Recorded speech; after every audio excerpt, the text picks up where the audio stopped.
ನಮಸ್ಕಾರ. ಇದೀಗ ತಾನೇ ಬಂದ ರಾಜ್ಯದ ಮುಖ್ಯವಾದ ಮಾಹಿತಿಗಳು. ಗ್ಯಾರಂಟಿಗಳಲ್ಲಿ ನಿಯಮ ಬದಲಾವಣೆ ಮಾಡಲು ಮುಂದಾದ ಸರ್ಕಾರ. ಇದೇ ವಿಚಾರಕ್ಕೆ ಬಿಜೆಪಿ ಆಕ್ರೋಶ. ಚುನಾವಣಾ ಲಕ್ಷ್ಮಿ ಆಗಿದೆ ಗೃಹಲಕ್ಷ್ಮಿ ಯೋಜನೆ ಎಂದು ಬಿ.ವಾ. ವಿಜೇಂದ್ರ ಅವರು ಕಿಡಿಕಾರಿದ್ದಾರೆ. ವಿಡಿಯೋನ ನೀವು ಸ್ವಲ್ಪನೂ ಸ್ಕಿಪ್ ಮಾಡಬೇಡಿ. ಗೃಹಲಕ್ಷ್ಮಿ ಗೃಹಜ್ಯೋತಿ ಯೋಜನೆ ಬಳಿಕ ಉಚಿತ ಬಸ್ ಯೋಜನೆಗೂ ಕೂಡ ಹೊಸ ನಿಯಮಗಳು ಬರುತ್ತಾ, ಈ ಬಗ್ಗೆ ಮುಖ್ಯಮಂತ್ರಿ ಡಿ.ಕೆ. ಶಿವಕುಮಾರ್ ಅವರು ಒಂದು ಶಾಕಿಂಗ್ ಹೇಳಿಕೆ ಕೊಟ್ಟಿದ್ದಾರೆ. ವಿಡಿಯೋನ ನೀವು ಸ್ವಲ್ಪನೂ ಸ್ಕಿಪ್ ಮಾಡಬೇಡಿ. ಎಲ್ಲಾ ಗೃಹಲಕ್ಷ್ಮಿ ಮತ್ತು ಗೃಹಜ್ಯೋತಿ ಯೋಜನೆ ಫಲಾನುಭವಿಗಳು ಮತ್ತೊಮ್ಮೆ ಅರ್ಜಿ ಹಾಕಬೇಕು. ಆ ಬಗ್ಗೆಯೂ ಕೂಡ ಮಾಹಿತಿ ನೋಡೋಣ. ಇನ್ನು ಗ್ಯಾರಂಟಿ ಯೋಜನೆಗಳನ್ನು ನಿಲ್ಲಿಸಲಾಗುತ್ತಿದೆ ಎಂದಿರುವ ಬಿಜೆಪಿಯವರ ಆರೋಪಕ್ಕೆ ಮಾಜಿ ಮುಖ್ಯಮಂತ್ರಿ ಸಿದ್ದರಾಮಯ್ಯರು ಟ್ವೀಟ್ ಮಾಡಿ ತಿರುಗೇಟು ಕೊಟ್ಟಿದ್ದಾರೆ. ಗ್ಯಾರಂಟಿ ಯೋಜನೆಗಳು ಬಂದ್ ಆಗೋದಿಲ್ಲ ಎಂಬ ಬಗ್ಗೆ ಸ್ಪಷ್ಟನೆ ಕೊಟ್ಟಿದ್ದಾರೆ. ಮತ್ತೊಂದೆಡೆಯಲ್ಲಿ ಎಲ್ಲಾ ರೈತರಿಗೆ ಗುಡ್ ನ್ಯೂಸ್ ಕೊಡಲು ಮುಂದಾದ ಕೇಂದ್ರ ಸರ್ಕಾರ. ನೇರವಾಗಿ ನಿಮ್ಮ ಬ್ಯಾಂಕ್ ಖಾತೆಗೆ 2,000 ರೂಪಾಯಿ ಜಮೆ ಆಗಲಿದೆ. ದಿನಾಂಕವೂ ಕೂಡ ಘೋಷಣೆ. ವಿಡಿಯೋನ ಶುರು ಮಾಡೋಕ್ಕಿಂತ ಮೊದಲು ನೀವು ನಮ್ಮ ಚಾನಲ್ಗೆ ಮೊದಲು ಬಾರಿ ಭೇಟಿ ಕೊಡ್ತಿದ್ರೆ ದಯವಿಟ್ಟು ಈ ಒಂದು ವಿಡಿಯೋಗೆ ಲೈಕ್ ಮಾಡಿ ಸ್ನೇಹಿತರೆ.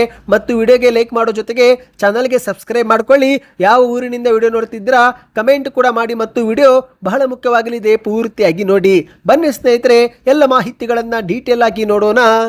ನಿಮಗೆಲ್ಲರಿಗೂ ಗೊತ್ತಿರುವಂತೆ ಮುಖ್ಯಮಂತ್ರಿಯಾಗಿ ಅಧಿಕಾರ ವಹಿಸಿಕೊಂಡ ನಂತರ ಡಿ.ಕೆ. ಶಿವಕುಮಾರ್ ಅವರು ಗ್ಯಾರಂಟಿಗಳನ್ನು ಅರ್ಹರಿಗೆ ತಲುಪಿಸುವ ನಿಟ್ಟಿನಲ್ಲಿ ಮತ್ತೊಮ್ಮೆ ಪರಿಷ್ಕರಣೆಗೆ ಸೂಚನೆ ಕೊಟ್ಟಿದ್ದಾರೆ. ಹೌದು ಗೆಳೆಯರೆ, ಗೃಹಜ್ಯೋತಿ ಮತ್ತು ಗೃಹಲಕ್ಷ್ಮಿ ಯೋಜನೆ ಅನರ್ಹರ ಪಾಲಾಗುತ್ತಿದ್ದು, ಇದನ್ನು ತಡೆಗಟ್ಟಲು ಫಲಾನುಭವಿಗಳು ಮತ್ತೊಮ್ಮೆ ಮರು ಅರ್ಜಿ ಹಾಕಬೇಕು ಎಂದು ಸ್ವತಃ ಮುಖ್ಯಮಂತ್ರಿ ಡಿ.ಕೆ. ಶಿವಕುಮಾರ್ ಅವರು ಸಭೆ ಬಳಿಕ ಮಾಹಿತಿ ಕೊಟ್ಟಿದ್ದಾರೆ. ಆದರೆ ಇದೇ ಮಧ್ಯೆ ಗ್ಯಾರಂಟಿ ಯೋಜನೆಗಳನ್ನು ನಿಲ್ಲಿಸಲಾಗುತ್ತಿದೆ ಎಂದು ಬಿಜೆಪಿಯವರು ಆರೋಪ ಮಾಡಿದ್ದು, ಕಾಂಗ್ರೆಸ್ ಸರ್ಕಾರದ ಪಂಚ ಗ್ಯಾರಂಟಿ ಯೋಜನೆಗಳನ್ನು ನಿಭಾಯಿಸಲಾಗದೆ ಆರ್ಥಿಕ ಸಂಕಷ್ಟಕ್ಕೆ ಸರ್ಕಾರ ಒಳಗಾಗಿದೆ ಎಂದು ಬಿಜೆಪಿಯವರು ಆರೋಪ ಮಾಡಿದ್ದಾರೆ. ಇದೇ ಒಂದು ವಿಚಾರವನ್ನು ಮುಂದಿಟ್ಟುಕೊಂಡು ಬಿಜೆಪಿಯ ರಾಜ್ಯಾಧ್ಯಕ್ಷ ಬಿ.ವಾ. ವಿಜೇಂದ್ರ ಅವರು ಕೂಡ ಪತ್ರಿಕಾಗೋಷ್ಠಿಯಲ್ಲಿ ಶಾಕಿಂಗ್ ಹೇಳಿಕೆ ಕೊಟ್ಟಿದ್ದಾರೆ. ಕಾಂಗ್ರೆಸ್ ಸರ್ಕಾರದ ತಪ್ಪು ನೀತಿಗಳಿಂದ ರಾಜ್ಯದ ಹಣಕಾಸು ಸ್ಥಿತಿ ಅಧೋಗತಿಯಾಗುತ್ತಿದೆ ಎಂದು ಆತಂಕ ವ್ಯಕ್ತಪಡಿಸಿದ್ದಾರೆ. ಹೌದು ಗೆಳೆಯರೆ, ಬಿ.ವಾ. ವಿಜೇಂದ್ರ ಅವರು ಕಾಂಗ್ರೆಸ್ ಸರ್ಕಾರದ ಆಡಳಿತ ವೈಖರಿ ಜೊತೆಗೆ ಗ್ಯಾರಂಟಿ ಯೋಜನೆಗಳಲ್ಲಿ ಆಗುತ್ತಿರುವ ಲೋಪದೋಷಗಳನ್ನು ಅಂಕಿಅಂಶ ಸಮೇತ ಸರ್ಕಾರದ ವಿರುದ್ಧ ತರಾಟೆಗೆ ತೆಗೆದುಕೊಂಡಿದ್ದಾರೆ. ಹೌದು, ಗೃಹಲಕ್ಷ್ಮಿ ಯೋಜನೆ ಚುನಾವಣಾ ಲಕ್ಷ್ಮಿ ಆಗಿದೆ ಎಂದು ವಿಜೇಂದ್ರ ಅವರು ಆರೋಪ ಮಾಡಿದ್ದಾರೆ. ಮಹಿಳೆಯರ ಸಬಲೀಕರಣ ಹೆಸರಲ್ಲಿ ಆರಂಭವಾದಂತಹ ಗೃಹಲಕ್ಷ್ಮಿ ಯೋಜನೆ ಹಣವನ್ನು ಕಳೆದ 4-5 ತಿಂಗಳಿನಿಂದ ಫಲಾನುಭವಿಗಳಿಗೆ ಜಮೆ ಮಾಡದೆ ತಡೆ ಹಿಡಿದಿದ್ದಾರೆ. ಆದರೆ ಉಪಚುನಾವಣೆ ಅಥವಾ ಸ್ಥಳೀಯ ಸಂಸ್ಥೆ ಚುನಾವಣೆ ಬರುತ್ತಿದ್ದಂತೆ ದಿಢೀರನೆ ಹಣವನ್ನು ಬಿಡುಗಡೆ ಮಾಡಲಾಗುತ್ತೆ. ಆದ್ದರಿಂದಲೇ ಗೃಹಲಕ್ಷ್ಮಿ ಯೋಜನೆ ಎನ್ನುವುದು ಬಡ ಮಹಿಳೆಯರ ಕಲ್ಯಾಣಕ್ಕಾಗಿ ಮಾಡುತ್ತಿರುವ ಯೋಜನೆಯಲ್ಲ, ಬದಲಿಗೆ ಮತ ಸೆಳೆಯಲು ಬಳಸಿಕೊಳ್ಳುತ್ತಿರುವ ಚುನಾವಣಾ ಲಕ್ಷ್ಮಿ ಯೋಜನೆ ಎಂದು ವಿಜೇಂದ್ರ ಅವರು ಟೀಕೆ ಮಾಡಿದ್ದಾರೆ. ಗ್ಯಾರಂಟಿ ಯೋಜನೆಗಳಿಂದ ಖಜಾನೆ ಖಾಲಿಯಾಗುತ್ತಿರುವುದನ್ನು ಮುಚ್ಚಿಡಲು ಸರ್ಕಾರ ಈಗ ಫಲಾನುಭವಿಗಳ ಪಟ್ಟಿಗೆನೆ ಕತ್ತರಿ ಹಾಕಲು ಹೊರಟಿದೆ. ನಿಯಮಗಳನ್ನು ಜಾರಿಗೆ ಮಾಡುವ ಮೂಲಕ ಫಲಾನುಭವಿಗಳ ಪಟ್ಟಿಯನ್ನು ಸಣ್ಣದು ಮಾಡ್ತಿದ್ದಾರೆ. ತಾಂತ್ರಿಕ ಕಾರಣ ನಿಯಮ ಬದಲಾವಣೆ ಹೆಸರಲ್ಲಿ ಈಗಾಗಲೇ ಲಕ್ಷಾಂತರ ಬಡವರ ಹೆಸರನ್ನು ಬಿಪಿಎಲ್ ಕಾರ್ಡು ಮತ್ತು ಗ್ಯಾರಂಟಿ ಪಟ್ಟಿಯಿಂದ ತೆಗೆದುಹಾಕಲಾಗಿದೆ ಎಂದು ವಿಜೇಂದ್ರ ಅವರು ಕಿಡಿಕಾರಿದ್ದಾರೆ. ಇಂದು ಪಂಚ ಗ್ಯಾರಂಟಿ ಯೋಜನೆಗಳಿಗೆ ಹಣ ಹೊಂದಿಸಲು ಸಾಧ್ಯವಾಗದೆ ರಾಜ್ಯದಲ್ಲಿ ರಸ್ತೆ, ನೀರಾವರಿ, ಆಸ್ಪತ್ರೆ, ಶಾಲಾ ಕಾಲೇಜುಗಳ ಅಭಿವೃದ್ಧಿ ಸೇರಿದಂತೆ ಯಾವುದೇ ಒಂದು ಕ್ಷೇತ್ರಕ್ಕೆ ನ್ಯಾಯ ಪೈಸೆ ಅನುದಾನ ಸಿಗುತ್ತಿಲ್ಲ.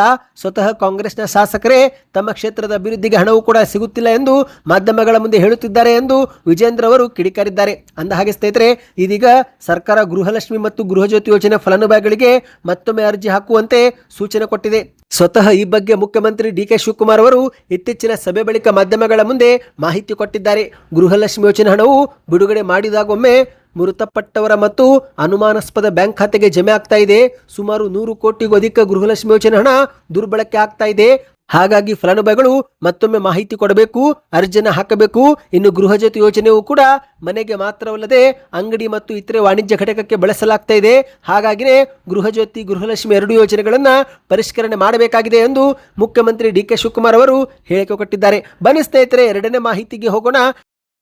ಇದೀಗ ಗೃಹಲಕ್ಷ್ಮಿ ಯೋಜನೆ ಬಳಿಕ ಮಹಿಳೆಯರ ಉಚಿತ ಬಸ್ ಪ್ರಯಾಣಕ್ಕೂ ಹೊಸ ನಿಯಮಗಳು ಜಾರಿಗೆ ಆಗುತ್ತಾ ಎನ್ನುವ ಪ್ರಶ್ನೆ ಬಂದಿದ್ದು, ಇದಕ್ಕೆ ಸ್ವತಃ ಮುಖ್ಯಮಂತ್ರಿ ಡಿ.ಕೆ. ಶಿವಕುಮಾರ್ ಅವರು ಸ್ಪಷ್ಟನೆ ಕೊಟ್ಟಿದ್ದಾರೆ. ಹೌದು, ಸದ್ಯ ಕಾಂಗ್ರೆಸ್ ಸರ್ಕಾರ ಶಕ್ತಿ ಯೋಜನೆಯಡಿಯಲ್ಲಿ ಮಹಿಳೆಯರಿಗೆ ಸರ್ಕಾರಿ ಬಸ್ಗಳಲ್ಲಿ ಉಚಿತವಾಗಿ ಬಸ್ ಪ್ರಯಾಣ ಮಾಡುವಂತಹ ಅವಕಾಶ ಕಲ್ಪಿಸಿಕೊಟ್ಟಿದೆ.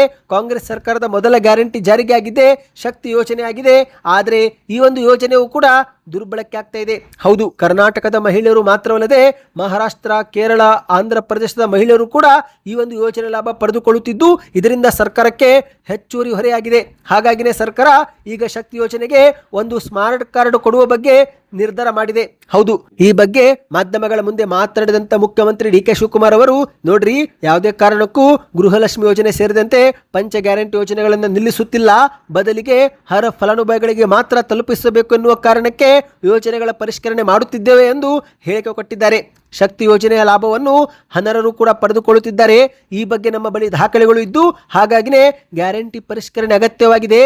ಇಂದು ನಾವು ಜಾರಿಗೆ ಮಾಡಿರುವಂತಹ ಪಂಚ ಗ್ಯಾರಂಟಿ ಯೋಜನೆಗಳು ಕರ್ನಾಟಕದವರಿಗೆ ಮಾತ್ರ ಸಿಗಬೇಕು, ಆದರೆ ಹೊರಗಿನ ರಾಜ್ಯದವರು ಕೂಡ ಈ ಒಂದು ಗ್ಯಾರಂಟಿ ಪಡೆದುಕೊಳ್ಳುತ್ತಿದ್ದಾರೆ ಎಂದು ಡಿ ಕೆ ಶಿವಕುಮಾರ್ ಅವರು ಹೇಳಿದ್ದಾರೆ. ಹೌದು ಗೆಳೆಯರೆ, ಉಚಿತ ಬಸ್ ಯೋಜನೆಯಲ್ಲಿ ಕರ್ನಾಟಕದ ಮಹಿಳೆಯರಿಗೆ ಮಾತ್ರ ಉಚಿತ ಪ್ರಯಾಣದ ಅವಕಾಶವಿದೆ, ಆದರೆ ಬೇರೆ ರಾಜ್ಯದ ಮಹಿಳೆಯರು ಕೂಡ ಓಡಾಡ್ತಿದ್ದಾರೆ. ಕರ್ನಾಟಕ ರಾಜ್ಯದಲ್ಲಿ ಯಾರಿಗೆ ಓಟು ಮಾಡುವ ಅಧಿಕಾರವಿದೆಯೋ ಅವರಿಗೆ ಮಾತ್ರ ಫ್ರೀ, ಓಟು ಇಲ್ಲದವರಿಗೆ ನಾವ್ಯಾಕೆ ಕೊಡಬೇಕು ಎಂದು ಡಿ ಕೆ ಶಿವಕುಮಾರ್ ಅವರು ನೇರವಾಗಿಯೇ ಪ್ರಶ್ನೆ ಮಾಡಿದ್ದಾರೆ. ಇಲ್ಲಿ ಯಾರು ಇದ್ದಾರೋ ಅವರಿಗೆ ಮಾತ್ರ ಅನುಕೂಲ ಮಾಡುತ್ತೇವೆ, ಬೇರೆ ರಾಜ್ಯದ ಮಹಿಳೆಯರಿಗೆ ಈ ಒಂದು ಅನುಕೂಲ ಇನ್ನು ಮುಂದೆ ಸಿಗೋದಿಲ್ಲ. ಅದಕ್ಕಾಗಿಯೇ ಕ್ಯಾಬಿನೆಟ್ ಸಭೆಯಲ್ಲಿ ಉಚಿತ ಬಸ್ ಪ್ರಯಾಣಕ್ಕೆ ಒಂದು ಐಡೆಂಟಿಟಿ ಕಾರ್ಡ್ ಕೊಡಬೇಕು ಅಂತ ನಾವು ತೀರ್ಮಾನಿಸಿದ್ದೇವೆ ಎಂದು ಡಿ ಕೆ ಶಿವಕುಮಾರ್ ಅವರು ತಿಳಿಸಿದ್ದಾರೆ. ಒಟ್ಟಿನಲ್ಲಿ ಸ್ನೇಹಿತರೆ, ಗ್ಯಾರಂಟಿ ಯೋಜನೆಗಳು ನಿಲ್ಲೋದಿಲ್ಲ, ಬದಲಿಗೆ ಅನರ್ಹರನ್ನು ಮತ್ತು ಬೇರೆ ರಾಜ್ಯದವರನ್ನು ಇನ್ನು ಮುಂದೆ ಯೋಜನೆ ಸಿಗದಂತೆ ನೋಡಿಕೊಳ್ಳುತ್ತೇವೆ ಎಂದು ಡಿ ಕೆ ಶಿವಕುಮಾರ್ ಅವರು ಹೇಳಿದ್ದಾರೆ. ಇನ್ನು ಇದೇ ಒಂದು ವಿಚಾರ ಕುರಿತಂತೆ ಮಾಜಿ ಮುಖ್ಯಮಂತ್ರಿ ಸಿದ್ದರಾಮಯ್ಯರು ಕೂಡ ಒಂದು ಪೋಸ್ಟ್ ಬಿಡುಗಡೆ ಮಾಡಿದ್ದಾರೆ. ಹೌದು ಗೆಳೆಯರೆ, ಪಂಚ ಗ್ಯಾರಂಟಿ ಯೋಜನೆಗಳು ಸರ್ಕಾರಕ್ಕೆ ಹೊರೆಯಾಗಿದೆ, ಸರ್ಕಾರದ ಖಜಾನೆ ಖಾಲಿಯಾಗಿದೆ, ಹಾಗಾಗಿ ಯೋಜನೆಗಳಿಗೆ ಬ್ರೇಕ್ ಹಾಕಲಾಗುತ್ತಿದೆ ಎಂದು ವಿಪಕ್ಷಗಳು ಆರೋಪ ಮಾಡುತ್ತಿದ್ದು, ಇದೇ ಒಂದು ಆರೋಪಕ್ಕೆ ಸಾಮಾಜಿಕ ಜಾಲತಾಣ ಟ್ವಿಟರ್ನಲ್ಲಿ ಮಾಜಿ ಮುಖ್ಯಮಂತ್ರಿ ಸಿದ್ದರಾಮಯ್ಯರು ಒಂದು ಪೋಸ್ಟ್ ಅನ್ನ ಮಾಡಿದ್ದಾರೆ. ನೀವು ಸ್ಕ್ರೀನ್ ಮೇಲೆ ಈಗ ಆ ಒಂದು ಪೋಸ್ಟ್ ಕೂಡ ನೋಡ್ತಿರಬಹುದು. ಇದು ಸಿದ್ದರಾಮಯ್ಯರೇ ಮಾಡಿದ ಪೋಸ್ಟ್ ಆಗಿದೆ. ಇದರಲ್ಲಿ ಏನು ಬರೆದಿದ್ದಾರೆ ಅಂದ್ರೆ, ಪಂಚ ಗ್ಯಾರಂಟಿ ಯೋಜನೆಗಳನ್ನು ಯಾವುದೇ ಕಾರಣಕ್ಕೆ ನಿಲ್ಲಿಸುವುದಿಲ್ಲ, ಮುಂದಿನ 2 ವರ್ಷ ಕಾಲ ಮಾತ್ರವಲ್ಲ, ಮುಂದಿನ ಚುನಾವಣೆಯಲ್ಲಿ ಮತ್ತೆ ನಾವೇ ಅಧಿಕಾರಕ್ಕೆ ಬರಲಿದ್ದೇವೆ, ಅದರ ನಂತರವೂ ಕೂಡ ಗ್ಯಾರಂಟಿಗಳು ಮುಂದುವರಿಯಲಿದೆ. ಯೋಜನೆಗಳ ಅನುಷ್ಠಾನದಲ್ಲಿ ಕಂಡು ಬರುವ ದೋಷಗಳನ್ನು ಸರಿಪಡಿಸುವ ಕೆಲಸ ಪ್ರಾರಂಭದಿಂದಲೇ ನಡೆಯುತ್ತಾ ಬಂದಿದೆ, ಈಗಲೂ ಕೂಡ ಮುಂದುವರೆದಿದೆ. ಈ ಒಂದು ಯೋಜನೆಗಳ ಫಲಾನುಭವಿಗಳು ವಿರೋಧ ಪಕ್ಷಗಳ ಅಪಪ್ರಚಾರಕ್ಕೆ ಕಿವಿಗೊಟ್ಟು ಆತಂಕಕ್ಕೆ ಈಡಾಗಬೇಕಾಗಿಲ್ಲ. ಬಿಜೆಪಿ ಮೂಲತಃ ಬಡವರ ವಿರೋಧಿ ಪಕ್ಷ. ಅದು ಗ್ಯಾರಂಟಿ ಯೋಜನೆಗಳನ್ನು ಮೊದಲ ದಿನದಿಂದಲೇ ವಿರೋಧಿಸುತ್ತಾ ಬಂದಿದೆ. ಮೊದಲು ಗ್ಯಾರಂಟಿ ಯೋಜನೆಗಳ ಜಾರಿನೇ ಅಸಾಧ್ಯ ಎಂದರು, ನಂತರದ ದಿನಗಳಲ್ಲಿ ಹಣಕಾಸಿನ ಕೊರತೆಯಿಂದ ಸರ್ಕಾರ ದಿವಾಳಿಯಾಗಲಿದೆ ಎಂದರು. ಈಗ ಗ್ಯಾರಂಟಿ ಯೋಜನೆಗಳನ್ನು ನಿಲ್ಲಿಸಲಾಗುವುದು ಎನ್ನುವ ಪುಕಾರು ಹಬ್ಬಿಸುತ್ತಿದ್ದಾರೆ. ಇದು ಅವರ ರಾಜಕೀಯ ಹತಾಶೆಯ ಪ್ರತೀಕ. ಮುಖ್ಯಮಂತ್ರಿಯಾಗಿ 5 ಯೋಜನೆಗಳನ್ನು ರಾಜ್ಯದಲ್ಲಿ ಯಶಸ್ವಿಯಾಗಿ ಜಾರಿಗೆ ತಂದಿದ್ದಲ್ಲದೆ, ಇದರಿಂದಾಗಿ ರಾಜ್ಯದ ಆರ್ಥಿಕತೆ ಮೇಲೂ ಕೂಡ ದುಷ್ಪರಿಣಾಮ ಬೀರದಂತೆ ನೋಡಿಕೊಂಡಿದ್ದೇನೆ. ಇಂದು ಕರ್ನಾಟಕ ರಾಜ್ಯವು ತಲಾವಾರು ಆದಾಯದಲ್ಲಿ ದೇಶಕ್ಕೆ ಮೊದಲನೇ ಸ್ಥಾನದಲ್ಲಿದೆ. ಜಿಎಸ್ಟಿ ಸಂಗ್ರಹದಲ್ಲಿ ಮಹಾರಾಷ್ಟ್ರದ ನಂತರ 2ನೇ ರಾಜ್ಯ ಕರ್ನಾಟಕ. ಖಜಾನೆ ಖಾಲಿಯಾಗಿದ್ರೆ, ಸರ್ಕಾರಿ ದಿವಾಳಿ ಸ್ಥಿತಿಯಲ್ಲಿದ್ರೆ ಈ ಸಾಧನೆ ಸಾಧ್ಯವೇ ಎಂದು ಸಿದ್ದರಾಮಯ್ಯರು ಪ್ರಶ್ನೆ ಮಾಡಿದ್ದಾರೆ. ನಮ್ಮ ಗ್ಯಾರಂಟಿ ಯೋಜನೆಗಳನ್ನು ವಿರೋಧಿಸುತ್ತಾ ಬಂದಿರುವ ಬಿಜೆಪಿ ಅದೇ ಯೋಜನೆಗಳನ್ನು ಮಧ್ಯಪ್ರದೇಶ, ಬಿಹಾರ, ಪಶ್ಚಿಮ ಬಂಗಾಳ ರಾಜ್ಯಗಳಲ್ಲಿ ನಕಲು ಹೊಡೆದು ಅಧಿಕಾರಕ್ಕೆ ಬಂದಿದೆ.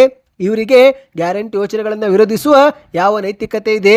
ಕೆಲವು ರಾಜ್ಯಗಳ ಚುನಾವಣಾ ಪೂರ್ವದಲ್ಲಿ ಬಿಜೆಪಿ ಗ್ಯಾರಂಟಿ ಯೋಜನೆಗಳ ಆಶ್ವಾಸನೆ ನೀಡಿದರೂ ಅವುಗಳನ್ನು ಸಂಪೂರ್ಣವಾಗಿ ಜಾರಿಗೆ ತರಲು ಸಾಧ್ಯವಾಗುತ್ತಿಲ್ಲ. ಈ ಒಂದು ಯೋಜನೆಗಳು ನಿಜವಾದ ಅರ್ಹರಿಗೆ ಸಿಗಬೇಕು. ಅದು ಅನರ್ಹರ ಪಾಲಾದಾಗ ಅದನ್ನು ತಡೆಗಟ್ಟುವುದು ಚುನಾಯಿತ ಸರ್ಕಾರದ ಕರ್ತವ್ಯವಾಗಿದೆ. ನಮ್ಮ ಜನರು ಕೂಡ ಈ ಬಗ್ಗೆ ಯೋಚನೆ ಮಾಡಬೇಕಾಗಿದೆ.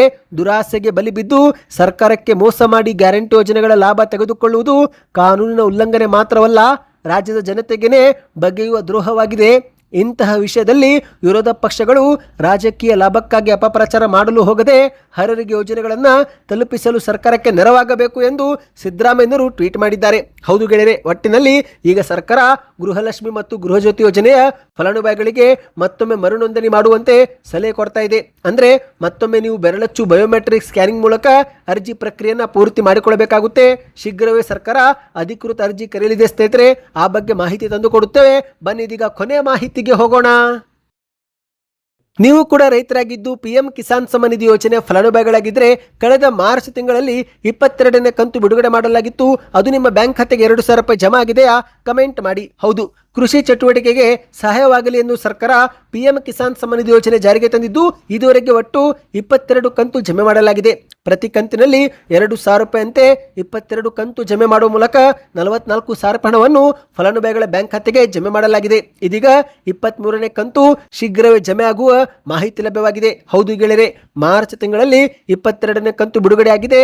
ಈಗ ಸಾಮಾನ್ಯವಾಗಿ 4 ತಿಂಗಳ ನಂತರವೇ ಹಣ ಬಿಡುಗಡೆ ಮಾಡುವ ಪದ್ಧತಿ ಇರುವುದರಿಂದ ಜುಲೈ ತಿಂಗಳಲ್ಲಿ ಹಣ ಜಮೆ ಆಗುವ ಸಾಧ್ಯತೆ ಇದ್ದು, ಆದರೆ ಅದಕ್ಕೂ ಮೊದಲು ಈಗ ಗೂಗಲ್ನಲ್ಲಿ ಜೂನ್ 20ಕ್ಕೆ ಹಣ ಜಮೆ ಆಗುತ್ತೆ ಎನ್ನುವ ಮಾಹಿತಿ ಲಭ್ಯವಾಗಿದೆ. ನೀವು ಸ್ಕ್ರೀನ್ ಮೇಲೆ ಆ ಒಂದು ಸ್ಕ್ರೀನ್ ಶಾಟ್ ನೋಡ್ತಿರಬಹುದು ಸ್ನೇಹಿತರೆ. ಗೂಗಲ್ನಲ್ಲಿ 23ನೇ ಕಂತು ಎಂದು ಬರೆದ್ರೆ ಜೂನ್ 20 ಎಂದು ಬರ್ತಾ ಇದೆ. ಆದರೆ ಕೇಂದ್ರ ಸರ್ಕಾರದಿಂದ ಅಧಿಕೃತವಾದ ದಿನಾಂಕ ಇದುವರೆಗೆ ಘೋಷಣೆ ಮಾಡಿಲ್ಲ. ಹಾಗಾಗಿ ಫಲಾನುಭವಿಗಳು ಜುಲೈ ತಿಂಗಳ ಒಳಗೇನೆ 2,000 ರೂಪಾಯಿ ಪಡೆದುಕೊಳ್ಳುವ ಸಾಧ್ಯತೆ ಇದೆ ಎಂದು ಹೇಳಲಾಗ್ತಾ ಇದೆ. ಇದೇ ವೇಳೆ ಸ್ನೇಹಿತರೆ, ಫಲಾನುಭವಿಗಳು ತಮ್ಮ ದಾಖಲೆಗಳನ್ನು ಒಂದು ಬಾರಿ ಪರಿಶೀಲಿಸಿಕೊಳ್ಳುವುದು ಅಗತ್ಯವಾಗಿದೆ. ಈ KYC, ಆಧಾರ್ ಕಾರ್ಡ್ ಲಿಂಕ್ ಮತ್ತು ಬ್ಯಾಂಕ್ ಖಾತೆ ವಿವರಗಳನ್ನು ಸರಿಪಡಿಸಿಕೊಳ್ಳಿ. ಮುಖ್ಯವಾಗಿ NPCI ಜೋಡಣೆ ಪೂರ್ಣಗೊಂಡಿರಬೇಕು. NPCI ಆಗಿಲ್ಲವೆಂದರೆ ನಿಮ್ಮ ಬ್ಯಾಂಕ್ ಖಾತೆಗೆ ಹಣ ಜಮೆ ಆಗೋದಿಲ್ಲ. ಸರ್ಕಾರ ಹಣ ಬಿಡುಗಡೆ ಮಾಡಿದರೂ ಬ್ಯಾಂಕ್ಗೆ ಜಮಾ ಆಗುವುದರಲ್ಲಿ ತೊಂದರೆ ಉಂಟಾಗಬಹುದು. ಹಾಗಾಗಿ ಬ್ಯಾಂಕ್ ಶಾಖೆಗೆ ಭೇಟಿ ಕೊಟ್ಟು NPCI ಪ್ರಕ್ರಿಯೆ ಪೂರ್ತಿ ಮಾಡಿಕೊಳ್ಳಿ. ಈ ಬಗ್ಗೆ ಇನ್ನಷ್ಟು ಮಾಹಿತಿ ಬೇಕೆಂದರೆ ಕಮೆಂಟ್ನಲ್ಲಿ ಕಿಸಾನ್ ಸಮಾನ್ ಕಮೆಂಟ್ ಮಾಡ್ತಾ ಚಾನಲ್ಗೆ ಸಬ್ಸ್ಕ್ರೈಬ್ ಆಗಿ.